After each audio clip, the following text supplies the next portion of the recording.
ಓಂ ಶ್ರೀ ರಾಘವೇಂದ್ರಾಯ ನಮಃ. ಶ್ರೀ ಗುರುಭ್ಯೋ ನಮಃ. ಪರಮಗುರುಭ್ಯೋ ನಮಃ. ಶ್ರೀಮದಾನಂದತೀರ್ಥ ಭಗವತ್ಪಾದಾಚಾರ್ಯ ಗುರುಭ್ಯೋ ನಮಃ. ಶ್ರೀ ವೇದವ್ಯಾಸಾಯ ನಮಃ. ಲಕ್ಷ್ಮೀ ಹಯಗ್ರೀವಾಯ ನಮಃ. ಲಕ್ಷ್ಮೀ ವೆಂಕಟೇಶಾಯ ನಮಃ. ಕಲ್ಯಾಣಾದ್ಭುತಗಾತ್ರಾಯ ಕಾಮಿತಾರ್ಥಪ್ರದಾಯಿನೇ ಶ್ರೀಮದ್ವೆಂಕಟನಾಥಾಯ ಶ್ರೀನಿವಾಸಾಯತೆ ನಮಃ.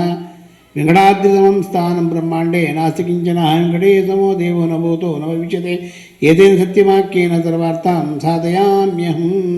ಶ್ರೀ ಕ್ಷೇತ್ರ ಆಗಿರ್ತಕ್ಕಂಥ ಜ್ವಾಲಾ ಬಹುರೋಗ ವಿದ್ಯೆ ಲಕ್ಷ್ಮೀ ನರಸಿಂಹದೇವರ ಸನ್ನಿಧಾನ, ನವನರಸಿಂಹದೇವರ ಸನ್ನಿಧಾನ, ಮುಖ್ಯ ಪ್ರಾಣದೇವರ ಸನ್ನಿಧಾನ, ಸಂತಾನ ಗೋಪಾಲಕೃಷ್ಣರ ಸನ್ನಿಧಾನ, ನಿಮ್ಮ ಗುರುಗಳಾಗಿರ್ತಕ್ಕಂಥ ರಾಯರ ಮೃತ್ತಿಕಾ ಬೃಂದಾವನದ ಜೇಂದ್ರತೀರ್ಥರು, ಜಯತೀರ್ಥರು, ರಾಯರು ಮೂರೂ ಮೃತ್ತಿಗೆ ಇರ್ತಕ್ಕಂಥ ಇಂಥ ಕ್ಷೇತ್ರದಲ್ಲಿ 48 ಸಾಲಿಗ್ರಾಮ ಇರತಕ್ಕಂಥ ಇಂಥ ಕ್ಷೇತ್ರದಲ್ಲಿ ರಾಘವೇಂದ್ರ ಸ್ವಾಮಿಗಳು ಸಂಪೂರ್ಣವಾಗಿ ಪ್ರತಿಯೊಬ್ಬರಿಗೂ ಆರೋಗ್ಯ, ಒಳ್ಳೆ ಭಾಗ್ಯ, ಒಳ್ಳೆ ಸಂಪತ್ತನ್ನು ಕೊಟ್ಟು ಎಲ್ಲರ ಕುಲವನ್ನು ಉದ್ಧಾರ ಮಾಡಲಿ ಅಂತೇಳಿ ಭಗವಂತನಲ್ಲಿ ಪ್ರಾರ್ಥನೆ ಮಾಡ್ತಾ,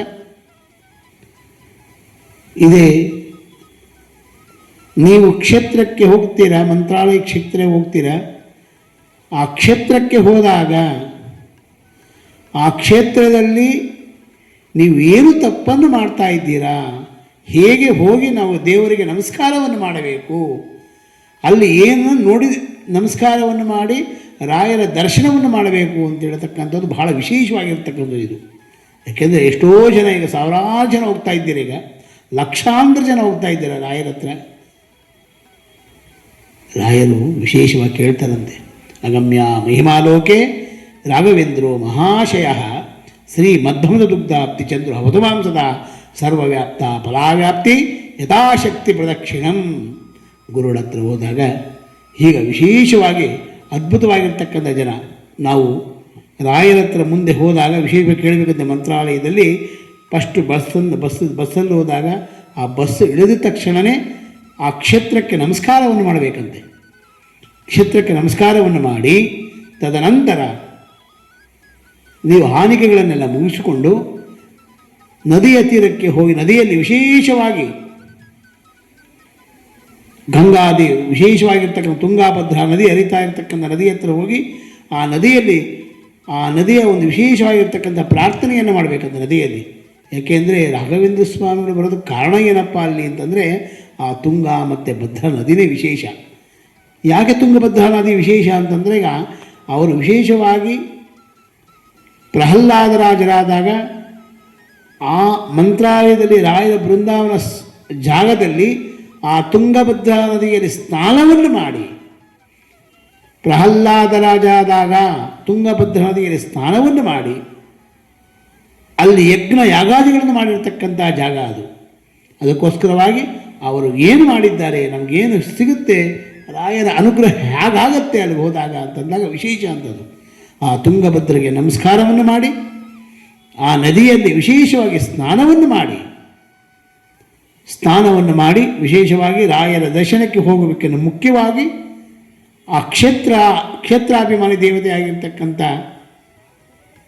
ಮಾಂಚಾಲಮ್ಮನಿಗೆ ನಮಸ್ಕಾರವನ್ನು ಮಾಡಿ, ಆ ಮಾಂಚಾಲಮ್ಮ ಕೇಳ್ತಾಳಂತೆ, ಅಮ್ಮ ನನ್ನ ಈ ಕ್ಷೇತ್ರಕ್ಕೆ ಕರೆಸಿದ್ಯಾ, ನಮ್ಮ ಗುರುಗಳಾಗಿರ್ತಕ್ಕಂಥ ರಾಘವೇಂದ್ರ ಸ್ವಾಮಿಗಳು ವಿಶೇಷವಾಗಿ ಈ ಕ್ಷೇತ್ರದಲ್ಲಿ ಬಂದಿದ್ದಾರೆ, ಅವರಿಗೆ ಹೇಗೆ ಉದ್ಧಾರವನ್ನು ಮಾಡಿದ್ಯೋ ಅದೇ ರೀತಿಯಾಗಿ ನಮ್ಮಲ್ಲಿರ್ತಕ್ಕಂಥ ಕಷ್ಟಗಳನ್ನೆಲ್ಲ ಪರಿಹಾರ ಮಾಡಿ ಒಳ್ಳೆ ಜ್ಞಾನ ಸಂಪತ್ತನ್ನು ಕೊಟ್ಟು ಅಜ್ಞಾನವನ್ನು ಕಳೆದು ಸುಜ್ಞಾನವನ್ನು ಕೊಟ್ಟು ನಮ್ಮನ್ನೆಲ್ಲ ಉದ್ಧಾರ ಮಾಡಮ್ಮ ಅಂತ ಕೇಳಿದಾಗ ಆ ತಾಯಿ ಅನುಗ್ರಹವನ್ನು ಮಾಡ್ತಾಳಂತೆ.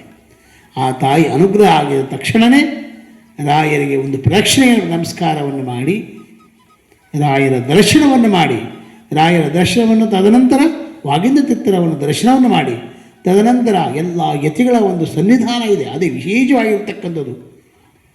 ಪ್ರಹ್ಲಾದರಾಜರಾದಾಗ ವಿಶೇಷವಾಗಿ ಅಶ್ವತ್ಥ ವೃಕ್ಷವನ್ನು ಪ್ರತಿಷ್ಠಾಪನೆ ಮಾಡಿದ್ದಾರೆ ಅಲ್ಲಿ, ಅದು ಬಹಳ ವಿಶೇಷವಾಗಿರ್ತಕ್ಕಂಥದ್ದು. ಶೇಷದೇವರಿದ್ದಾರೆ ಅಲ್ಲಿ, ಅಶ್ವತ್ಥ ವೃಕ್ಷ ಶೇಷದೇವರು, ಅವರಿಬ್ಬರಿಗೂ ನಮಸ್ಕಾರವನ್ನು ಮಾಡಬೇಕಲ್ಲಿ. ಆ ಶೇಷದೇವರಿಗೆ ನಮಸ್ಕಾರವನ್ನು ಮಾಡಿ, ಅಶ್ವತ್ಥ ವೃಕ್ಷಕ್ಕೆ ನಮಸ್ಕಾರವನ್ನು ಮಾಡಿ, ಯತಿಗಳಿಗೆ ನಮಸ್ಕಾರವನ್ನು ಮಾಡಿ ತದನಂತರ ಎಲ್ಲವೂ ವಿಶೇಷವಾಗಿ ಅನುಗ್ರಹ ಆಗತಕ್ಕಂಥ ಭಾಗ್ಯದಂತೆ. ಅದಾದ ನಂತರ ಸಾಕ್ಷಾತ್ ನಮ್ಮ ಗುರುಗಳಾಗಿರ್ತಕ್ಕಂಥ ರಾಘವೇಂದ್ರ ಸ್ವಾಮಿಗಳು ಸ್ವತಃ ಶ್ರೀನಿವಾಸ ದೇವರನ್ನು ಪ್ರತಿಷ್ಠಾಪನೆಯನ್ನು ಮಾಡಿದ್ದಾರೆ. ಶ್ರೀನಿವಾಸನ ಹತ್ರ ಹೇಳ್ತಾನೆ ಭಗವಂತ ವಿಶೇಷವಾಗಿ ಏನು ಹೇಳ್ತಾನೆ ಅಂದರೆ, ಮಂತ್ರಾಲಯದ ರಾಗಪ್ಪ, ತಿರುಪತಿಯ ತಿಮ್ಮಪ್ಪ ಅಂತಾರಂತೆ. ತಿರುಪತಿಗೆ ಹೋಗಬೇಕಾಗಿತ್ತು ರಾಘವೇಂದ್ರ ಸ್ವಾಮಿಗಳು. ಹೋಗಬೇಕಾದ್ರೆ ವಯಸ್ಸಾಗಿತ್ತು ಅವ್ರಿಗೆ, ವಿಶೇಷವಾಗಿ ಬೃಂದಾವನಸ್ಥರು ಆಗಬೇಕಾಗಿತ್ತು. ಆ ಟೈಮಲ್ಲಿ ವಿಶೇಷವಾಗಿ ತಿರುಪತಿಗೆ ಹೋಗಬೇಕಾದ್ರೆ ಕೇಳಿದ್ರಂತೆ, ಅಪ್ಪ ನಾನು ನೀನು ಇರೋ ಕಡೆನೇ ಬರ್ತೀನೋ, ನೀನು ಅಲ್ಲೇ ನಿನ್ನ ನಾನು ಯಾವಾಗಲೂ ನೆನೆಸ್ಕೋಬೇಕು ನಿನ್ನ ಅಂದಾಗ ಅಲ್ಲೇ ಬೃಂದಾವನಸ್ಥರು ಹಾಕಿ ಮಂತ್ರಾಲಯಕ್ಕೆ ತಿರುಪತಿ ತಿಮ್ಮಪ್ಪನ ಹತ್ರ ಹೋಗಿ ನಮಸ್ಕಾರವನ್ನು ಮಾಡಿ ಶ್ರೀನಿವಾಸನ ದರ್ಶನವನ್ನು ಮಾಡಿ, ತದನಂತರ ಕೃಷ್ಣನ ವಿಶೇಷವಾಗಿರ್ತಕ್ಕಂಥ ಉಡುಪಿಗೆ ಹೋಗಿ ಕೃಷ್ಣನನ್ನು ಪೂಜೆಯನ್ನು ಮಾಡಿ, ತದನಂತರ ವಿಶೇಷವಾಗಿ ರಾಯರ ಬೃಂದಾವನದಲ್ಲಿ ವಿಶೇಷವಾಗಿ ಅವರು ಇದ್ದಾರೆ. ಅಂಥ ಮಹಾನುಭಾವರಾಗಿರ್ತಕ್ಕಂಥ ರಾಘವೇಂದ್ರ ಸ್ವಾಮಿಗಳು ವಿಶೇಷವಾಗಿ, ಅದರಲ್ಲೂ ಶ್ರೀನಿವಾಸ ದೇವರ ದೇವಸ್ಥಾನ ಇದೆ, ಅವರೇ ಪ್ರತಿಷ್ಠಾಪನೆ ಮಾಡಿರತಕ್ಕಂಥ ಶ್ರೀನಿವಾಸ ದೇವರ ಹತ್ರ ಹೋಗಿ ನಮಸ್ಕಾರವನ್ನು ಮಾಡಿ, ಕಲ್ಯಾಣಾದ್ಭುತಗಾತ್ರಾಯ ಕಾಮಿತಾರ್ಥ ಪ್ರದಾಯಿನೇ ಶ್ರೀಮದ್ ವೆಂಕಟನಾಥಾಯ ಶ್ರೀನಿವಾಸಾಯ ತೇ ನಮಃ ಅಂತ ದೇವರಲ್ಲಿ ಪ್ರಾರ್ಥನೆಯನ್ನು ಮಾಡಿ, ಶ್ರೀನಿವಾಸ ದೇವರಲ್ಲಿ ಪ್ರಾರ್ಥನೆಯನ್ನು ಮಾಡಿ ನಮಸ್ಕಾರವನ್ನು ಮಾಡಿ ಆ ಗುರುಗಳ ಅನುಗ್ರಹವನ್ನು ಪಡೆದು ತಿರುಗ ಪುನಃ ರಾಯರ ದರ್ಶನವನ್ನು ಮಾಡಿ, ಶ್ರೀನಿವಾಸ ದೇವರ ದರ್ಶನವನ್ನು ಆಗಿದ ತಕ್ಷಣವೇ ತಿರುಗ ಪುನಃ ಒಂದು ದರ್ಶನವನ್ನು ಮಾಡಬೇಕಂತೆ. ಆ ರಾಯರ ದರ್ಶನವನ್ನು ಮಾಡಿ ವಾಗಿಂದ ತೀರ್ಥರಿಗೆ ವಿಶೇಷವಾಗಿ ವಾಗಿಂದ ತೀರ್ಥರಿದ್ದಾರೆ, ರಾಯರ ದರ್ಶನವನ್ನು ಮಾಡಿ ವಾಗಿಂದ ತೀರ್ಥರಿಗೆ ಹೇಳಿ, ಗುರುಗಳೇ ಪುನರ್ದರ್ಶನವನ್ನು ಕೊಡಿ ನೀವು ಅಂತೇಳಿ ಕೇಳಿ, ನಿಮ್ಮ ಬೇಡಿಕೆಗಳು, ನಿಮ್ಮ ಏನು ಕಷ್ಟಗಳಿದೆ ಆ ಕಷ್ಟಗಳನ್ನೆಲ್ಲ ರಾಯರ ಮುಂದೆ ಹಿಡಿ. ಮನಸ್ಸಿನಲ್ಲಿರ್ತಕ್ಕಂಥ ಏನೇ ಕಷ್ಟಗಳಿದ್ದರೂ, ಏನೇ ತೊಂದರೆಗಳಿದ್ದರೂ, ನಿಮ್ಮ ಮನೆಯಲ್ಲಾಗಲಿ ಬೇರೆ ಅಲ್ಲಿ ಮುಂದಿಟ್ಟು ರಾಯರ ಹತ್ರ ಇಟ್ಟು, ಅಲ್ಲಲ್ಲಿ ಪಕ್ಕದಲ್ಲಿರ್ತಕ್ಕಂಥ ವಾಗಿಂದ ತೀರ್ಥರ ಹತ್ರ ಹೋಗಿ ಆ ವಾಗಿಂದ ತೀರ್ಥರಿಗೆ ನಮಸ್ಕಾರವನ್ನು ಮಾಡಿ, ನಿಮ್ಮ ಕಷ್ಟಗಳನ್ನೆಲ್ಲ ಪರಿಹಾರ ಮಾಡಪ್ಪ ಅಂಥೇಳಿ, ಏನೇನು ಕಷ್ಟಗಳಿದೆ ಎಲ್ಲವೂ ಪರಿಹಾರ ನೀನೇ ಮಾಡಬೇಕು ಭಗವಂತ ಅಂಥೇಳಿ ಕೇಳ್ಕೊಂಡು ಬನ್ನಿ. ಅದರಿಂದ ವಿಶೇಷವಾಗಿ ಅನುಗ್ರಹ ಆಗ್ತಕ್ಕಂಥ ಭಾಗ್ಯ ಗುರುಗಳು ವಿಶೇಷವಾಗಿ ಅನುಗ್ರಹ ಮಾಡ್ತಾರೆ ರಾಘವೇಂದ್ರ ಸ್ವಾಮಿಗಳು. ಏಕೆಂದರೆ ಮಂತ್ರಾಲಯಕ್ಕೆ ಹೋದಾಗ ಸುಮ್ಮನೆ ಏನೋ ಅದು ಇದು ಏನೂ ಮಾಡಿಕೊಡೋದು ಅಂತ ಆಯ್ತರ. ಅದಕ್ಕೋಸ್ಕರವಾಗಿ ಮಂತ್ರಾಲಯದಕ್ಕೆ ಹೋದಾಗ ಸಾಕ್ಷಾತ್ ಗುರುಗಳು ಕಾಮಧೇನು ಆಗಿ ಕಲ್ಪವೃಕ್ಷರಾಗಿ ವಿಶೇಷವಾಗಿ ಅಲ್ಲಿದ್ದಾರೆ ಅಲ್ಲಿ. ಏಕೆಂದರೆ ಆ ಜಾಗ ಬಹಳ ಅದ್ಭುತವಾಗಿರ್ತಕ್ಕಂಥ ಜಾಗ, ಯಜ್ಞ ಮಾಡಿರ್ತಕ್ಕಂಥ ಜಾಗ, ವ್ಯಾಸರಾಜರು ವಿಶೇಷವಾಗಿ ಬಂದು ಹೋಗಿರ್ತಕ್ಕಂಥ ಜಾಗ ಅದು. ಅಂಥ ಜಾಗದಲ್ಲಿ ನಮ್ಮ ಗುರುಗಳಾಗಿರ್ತಕ್ಕ ಕಲಿಯುಗದಲ್ಲಿ ಕಾಮಧೇನು ಕಲ್ಪವೃಕ್ಷರಾಗಿ ಅಲ್ಲಿ ಬಂದು ನೆಲೆಸಿ ನಮ್ಮನ್ನೆಲ್ಲ ಉದ್ಧಾರ ಮಾಡ್ತಾ ಇದ್ದಾರೆ ಅಂತ ಹೇಳಿದ್ರೆ ಈ ದಿನ ಸುದಿನ ಅಲ್ವಾ. ಇಂಥ ರಾಘವೇಂದ್ರ ಸ್ವಾಮಿಗಳ ವಿಶೇಷವಾಗಿರ್ತಕ್ಕಂಥ ಮಂತ್ರಾಲಯಕ್ಕೆ ಹೋದಾಗ ಇದೆಲ್ಲವೂ ವಿಶೇಷವಾಗಿ ತಿಳ್ತಕ್ಕಂಥದ್ದು. ತದನಂತರ ಬಿಚ್ಚಾಲ ಕ್ಷೇತ್ರ, ಆ ಬಿಚ್ಚಾಲ ಕ್ಷೇತ್ರಕ್ಕೂ ಹೋದಾಗ ಅಷ್ಟೇ ಸಾಕ್ಷಾತ್ ಗುರು ಅಪ್ಪಣಾಚಾರ್ಯರು ವಿಶೇಷವಾಗಿ ಅಲ್ಲಿರ್ತಕ್ಕಂಥವರು, ಅವರ ರಾಯರ ಶಿಷ್ಯರಾಗಿರ್ತಕ್ಕಂಥ ಅಪ್ಪಣಾಚಾರ್ಯರು ಆ ಜಾಗಕ್ಕೆ ಹೋಗಿ, ಅಪ್ಪಣಾಚಾರ್ಯರ ಜಾಗಕ್ಕೆ ಹೋಗಿ ಅಲ್ಲಿ ವಿಶೇಷವಾಗಿ ಪಾಂಡುರಂಗ, ಆ ಪಾಂಡುರಂಗನೇ ಅಲ್ಲಿದ್ದಾನೆ, ಈಗಲೂ ಇದ್ದಾನೆ ಪಾಂಡುರಂಗ. ಆ ಪಾಂಡುರಂಗನ ನಮಸ್ಕಾರವನ್ನು ಮಾಡಿ, ಅವನು ಮಲಗಿರ್ತಕ್ಕಂಥ ಜಾಗದಲ್ಲಿ ಪಾಂಡುರಂಗ ಇದ್ದಾನೆ ಈಗಲೂ.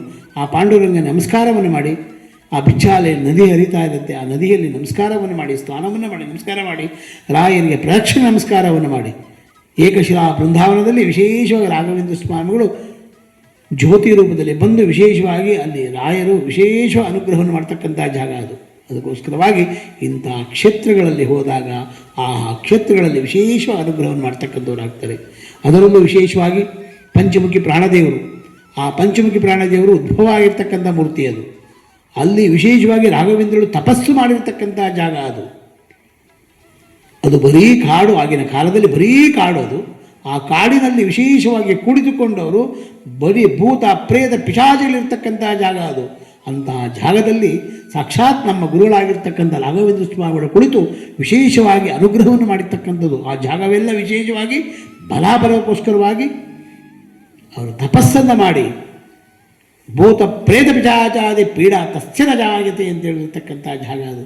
ಅದಕ್ಕೊಂದು ಭೂತ ಪ್ರೇತ ಪಿಶಾಚಾದಿ ಶ್ರೀನಿವಾಸ ಸ್ತೋತ್ರದಲ್ಲಿ ಬರುತ್ತೆ. ಭೂತ ಪ್ರೇತ ಪಿಶಾಚಾದಿ ಪೀಡಾ ತಸ್ಯನ ಜಾಗತೆ ತಸ್ತೋತ್ರ ಗುರುಮುಶ್ಚಾರ್ಯ ಗುರು ವೃಂದಾವನಾಗಿದೆ ದೀಪ ಸಂಯೋಜನ ಜ್ಞಾನ ಪುತ್ರ ಲಾಭೋ ಭವೇ ಧ್ರುವಂ. ಇಂಥ ಮಹಾನುಭಾವರು ರಾಘವೇಂದ್ರ ಸ್ವಾಮಿಗಳು ಇಂಥ ಕ್ಷೇತ್ರಕ್ಕೆ ಹೋದಾಗ ಆ ಕ್ಷೇತ್ರದ ಮಹಿಮೆಯನ್ನು ತಿಳ್ಕೊಳ್ಳಿ. ಆ ಕ್ಷೇತ್ರದ ಮಹಿಮೆಯನ್ನು ತಿಳ್ಕೊಂಡು ವಿಶೇಷವಾಗಿ ನಮಸ್ಕಾರವನ್ನು ಮಾಡಿ, ನಾವು ಮಂತ್ರಾಲಯಕ್ಕೆ ಹೋಗಬೇಕು, ಹೋಗಿದ್ದೀರಿ, ನೋಡಿದ್ದೀರಿ, ಬಂದಿದ್ದೀರಿ, ರಾಯನ ಅಂದರೆ ಪ್ರಯೋಜನಕ್ಕೆ ಬರಲ್ಲ. ಅದಕ್ಕೋಸ್ಕರವಾಗಿ ಈ ಎಲ್ಲ ಕೆಲಸಗಳನ್ನು ಮಾಡಿದಾಗ ಬಹಳ ನೀವು ಇರ್ತಕ್ಕಂಥ ಎಷ್ಟು ಜನ ರೋಗಗಳಿರುತ್ತೆ, ನಿಮ್ಮ ಕಷ್ಟಗಳು ಏನೇನಿರುತ್ತೆ ಆ ಕಷ್ಟಗಳೆಲ್ಲವೂ ಪರಿಹಾರ ಆಗ್ತಕ್ಕಂಥ ಭಾಗ್ಯ ಶ್ರೀ ಕ್ಷೇತ್ರ ಮಂತ್ರಾಲಯದಲ್ಲಿ, ಆ ಮಂತ್ರಾಲಯ ಜಾಗದಲ್ಲಿ ವಿಶೇಷವಾಗಿರ್ತಕ್ಕಂಥ ಜಾಗ. ಅದರಲ್ಲೂ ವಿಶೇಷವಾಗಿ ಮಂತ್ರಾಲಯಕ್ಕೆ ಹೋಗಬೇಕು ಅಂತೇನಿಲ್ಲ, ಮಂತ್ರಾಲಯಕ್ಕೆ ಹೋಗಲೇ ಬರಬೇಕು. ಯಾಕೆಂದರೆ ನಾವು ಈ ಜನ್ಮ ಕೊಟ್ಟಿಯೇನೆ ಭಗವಂತ ಅಂದಾಗ ತಿರುಪತಿ ತಿಮ್ಮಪ್ಪನ ಹತ್ರ ಹೋಗಬೇಕು ಅಂತ ಶಾಸ್ತ್ರದಲ್ಲಿ ಹೇಳುತ್ತೆ. ಮತ್ತು ಈ ಜನ್ಮ ಬಂದಿದೆ ಅಂತ ಹೇಳಿದ್ರೆ ಮಂತ್ರಾಲಯದ ರಾಗಪ್ಪನ ಹತ್ರ ಹೋಗಿ ಬರಬೇಕು ಅಂತ ಒಂದು ವಿಶೇಷವಾಗಿರ್ತಕ್ಕಂಥದ್ದು. ರಾಗಪ್ಪ ಎಲ್ಲ ಕಡೆ ಇರ್ತಾನೆ, ನೀವು ಎಲ್ಲಿ ಕರಿತೀರೋ ಅಲ್ಲೆಲ್ಲ ಓಡಿ ಬರ್ತಾನೆ. ಅದಕ್ಕೆ ದಾಸರು ಹೇಳ್ತಾರೆ, ಓಡಿ ಬಾರಯ್ಯ ವೈಕುಂಠಪತಿ ನಿಂದ ನೋಡುವೆ ಮನಧಣಿಯ, ಓಡಿ ಮುದ್ದಾಡಿ ಮಾತಾಡಿ ಸಂತೋಷದಿ ಅಂತ ಭಾನುಭಾವರಾಗಿರ್ತಕ್ಕಂಥ ರಾಘವೇಂದ್ರ ಸ್ವಾಮಿಗಳು ಎಲ್ಲಿ ಕರಿತೀರಾ ಆ ರಾಯರೆಲ್ಲ ಕಡೆನೂ ಬರ್ತಾರೆ. ರಾಯರ ಅನುಗ್ರಹ ಎಲ್ಲರಿಗೂ ಮಾಡಲಿ ಅಂತೇಳಿ ಭಗವಂತಲ್ಲಿ ಪ್ರಾರ್ಥನೆ ಮಾಡ್ತಾ, ಹಂಸರಾಮಗ ಪಕ್ಷಿ ಆಗಿರ್ತಕ್ಕಂಥ ಈಗ ಹಾಲನ್ನು ತೊಗೊಂಡು ನೀರನ್ನು ಬಿಡುತ್ತೋ ಅದೇ ರೀತಿಯಾಗಿ ನಮ್ಮಲ್ಲಿರ್ತಕ್ಕಂಥ ಕೆಟ್ಟ ಗುಣಗಳನ್ನು ಬಿಟ್ಟು ಒಳ್ಳೆಯ ಗುಣಗಳನ್ನು ತೊಗೊಂಡು ನಮ್ಮನ್ನೆಲ್ಲ ಉದ್ಧಾರ ಮಾಡಿ ಅಂತೇಳಿ ಭಗವಂತಲ್ಲಿ ಪ್ರಾರ್ಥನೆ ಮಾಡ್ತಾ, ಪೂಜ್ಯಾಯ ರಾಘವೇಂದ್ರಾಯ ಸತ್ಯಧರ್ಮರತಾಯ ಚ ಭಜತಾಂ ಕಲ್ಪವೃಕ್ಷಾಯ ನಮತಾಂ ಕಾಮಧೇನವೇ ದೂರ್ವಾದಿಧ್ವಾಂತರವೇ ವಿಷ್ಣುವೇಂದ್ರಿಯ ವರಂದ್ರೇ ಶ್ರೀ ರಾಘವೇಂದ್ರ ಗುರುವೇ ನಮೋ ಅತ್ಯಂತ ದಯಾಳವೇ. ಓಂ ಶ್ರೀ ರಾಘವೇಂದ್ರಾಯ ನಮೋ ನಮಃ. ಪುಟ್ಟರಾಯರೇ, ಏನ್ ಮಾಡ್ತಿದ್ದೀರಾ? ಪ್ರತಿದಿನ ನಮ್ಮ ಅಪ್ಪ ಅಮ್ಮ ನಿಮ್ಮ ಚಾನೆಲ್ ನ ಎಲ್ಲಾ ವಿಡಿಯೋಗಳನ್ನ ನೋಡುತ್ತಾರೆ, ಆದ್ರೆ ಸಬ್ಸ್ಕ್ರೈಬ್ ಶೇರ್ ಮಾಡೋದು ಮರೆತಿದ್ದಾರೆ. ಅದಕ್ಕೆ ನಾನು ಸಬ್ಸ್ಕ್ರೈಬ್ ಶೇರ್ ಮಾಡ್ತಿದ್ದೆ, ಕಮೆಂಟ್ ಕೂಡ ಮಾಡ್ತಿದ್ದೆ. ಹಾಗಾದ್ರೆ ನೀವು ಕೂಡ ಸಬ್ಸ್ಕ್ರೈಬ್ ಶೇರ್ ಕಮೆಂಟ್ ಮಾಡಿ ಪ್ಲೀಸ್. ॐ श्री राघवेन्द्राय नमः।